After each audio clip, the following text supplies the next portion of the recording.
Isang mapagpalang gabi sa ating butihing guro, Ginang Emelita Rigolonda, sa aking mga kamag-aral at sa lahat ng naririto sa pambansang komprehensya. Ikinararangal ko po na ipakilala sa inyo ang panauhing tagapagsalita. Siya ay isa sa pinakatanyag na Filipinong nobelista na kinikilala hindi lamang sa Pilipinas kung hindi sa iba't ibang panig ng mundo. Ilan sa kanyang mga pinakilalang akda ay ang dekada 70, ang tumatak na kwento ng bata-bata, paano ka ginawa, at ang gapo. Siya ay ipinanganak sa Tondo noong ika-2 ng Disyembre, taong 1945. Siya ay nag-aral sa Lyceum University of the Philippines sa kursong journalism, ngunit siya ay nag-drop bago pa man matapos ang unang taon dito. Bagamat kulang sa formal na pagsasanay, siya ay naging tanyag sa kanyang mga makatotohanan at matatapang na pahayag sa isyong kinasasangkutan ng mga babaeng Pilipino. Ang unang maikling kwento na kanyang naisulat ay ang Katugon ng Damdamin. Ito ay nailithala sa Liwayway Magazine at nagpasimula sa kanyang karera sa pagsulat. Dahil sa kanyang husay, nakamit niya ang Palangka Awards para sa taong 1980, 1983 at 1984.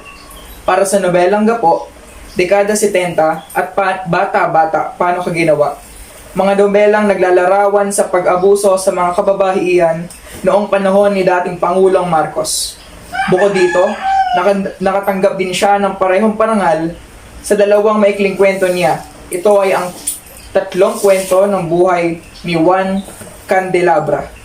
Unang gantimpala sa taon ng 1982. At ang Buwan-Buwan, Hulugan Mo Akong Sundang, ikatlong gantimpala taong 1983. Siya rin ay hindi matatawarang scriptwriter.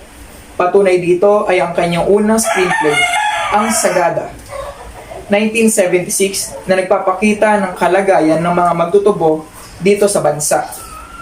Ang ikalawa namang pelikula ay ang Kung Mahawi Man ng Ulap, noong taong 1984, na naging nominado naman sa Film Academy. Siya rin ang nasa likod ng obrang Bulaklak ng City Jail, na ibinase sa kalagayan ng mga babaeng nasa kulungan. Ito ay nag-uwi ng halos lahat ng parangal at gantimpala mula sa Star Awards at Metro Manila Film Festival. Siya ay kabilang sa University of the Philippines Creative Writing Center noong 1986. Siya ay nagsilbing vice-presidente ng Screenwriters Guild of the Philippines at naging pinuno naman ng kapisan ng mga manunulat ng nobelang popular. Siya ay natatanging Pilipino na kasama sa libro ng International Women Writers na nilimbag sa bansang Japan. Pasalubungan po natin siya na masigabong palakpakan ang ating panauhing pandangal, Ginang Luwalhati Bautista.